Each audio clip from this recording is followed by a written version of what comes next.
दोस्तों आज के इस वीडियो में हम ये जानने की कोशिश करेंगे कि क्या कोविशील्ड वैक्सीन लेने के 3 साल बाद भी इंसान की मौत हो सकती है क्या।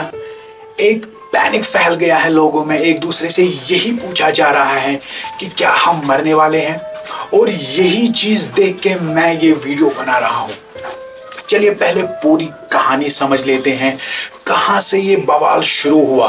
दरअसल कोविशील्ड वैक्सीन को यूके में बनाया गया था, वहां ही एक कंपनी के द्वारा जिसका नाम है एस्ट्राजेनेका। अब यहां ही यूके में कुछ लोग वहां की अदालत में गए हैं कि साहब हमें मुआवजा दिलाइए एस्ट्राजेनेका कंपनी से, क्योंकि इनकी वैक्सीन लेने से इनके जिस्म में ब्लड क्लॉट्स बन गए हैं, या इनके किसी फैमिली मेंबर को, और किसी ने ये कहा कि उनके ब्लड प्लेटलेट्स कम हो गए हैं। अब देखिए, आप सब लोगों के सवालों का जवाब यहाँ ही है।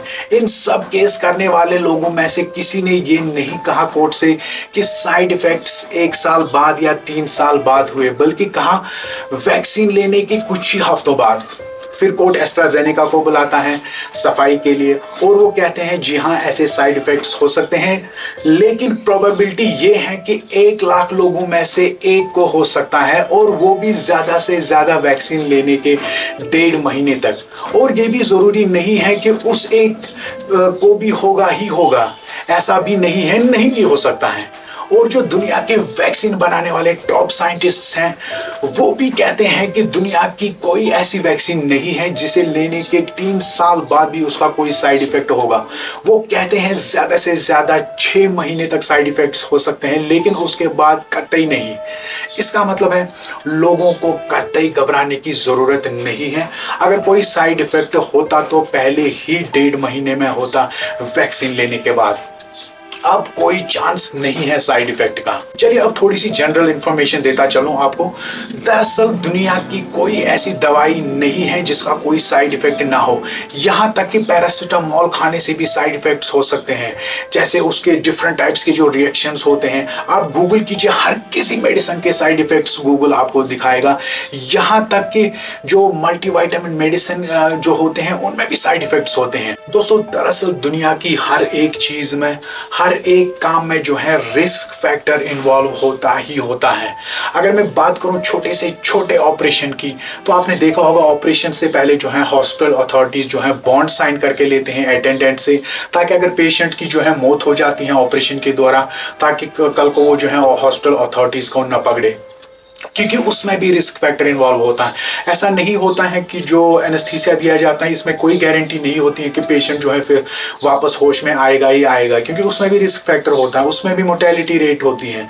और अगर मैं बात करूं, अगर किसी को डिटेक्ट होता है कैंसर, तो डॉक्टर साहिबान जो है उसे सजेस्ट करते हैं फिर थेरेपी, तो उसमें भी जो है रिस्क फैक्टर होता है। उसमें भी जो मोर्टेलिटी रेट जो होती है वो 0.5 होती है, जिसका मतलब है अगर 200 लोगों को जो है थेरेपी दी जाए तो उसमें से जो है 200 में से एक की डेथ हो जाती है। और ऐसा नहीं है कि हो ही जाएगी एक की डेथ, ऐसा भी नहीं हो सकता है, लेकिन ऐसे जो मोर्टेलिटी रेट जो है 200 में से एक की मौत हो जाती है। लेकिन अब कैंसर पेशेंट्स ये नहीं कह सकते हैं कि नहीं साहब हमें ये थेरेपी नहीं चाहिए, इससे मौत होती है। तो वैसे ही कुछ दिनों में अगर वो थेरेपी नहीं लेंगे कैंसर पेशेंट्स, तो कुछ दिन में जो है उनकी खुद ही नेचुरली डेथ हो जाएगी। लेकिन अगर वो थेरेपी लेंगे तो 200 में से जो है 199 लोग बच जाएंगे, केवल जो है एक की ही हमें कुर्बानी देनी होगी।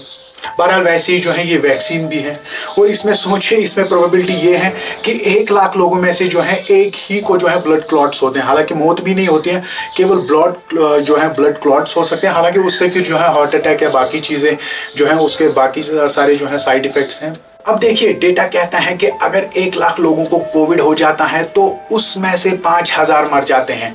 तो सोचे, इससे बेहतर तो ये है कि वैक्सीन लेके इन 5000 लोगों की जान बचाई जा सकती है, और उससे होगा ये कि कोई मरेगा नहीं, केवल एक इंसान को ब्लड क्लॉट या प्लेटलेट्स कम होंगे। चाहे फिर अगर वो मर भी जाता है, लेकिन कम से कम हम 4999 लोगों की जान तो बचा रहे हैं।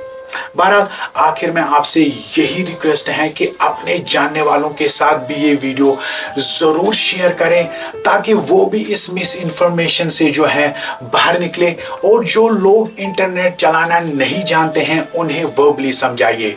Take care, God bless.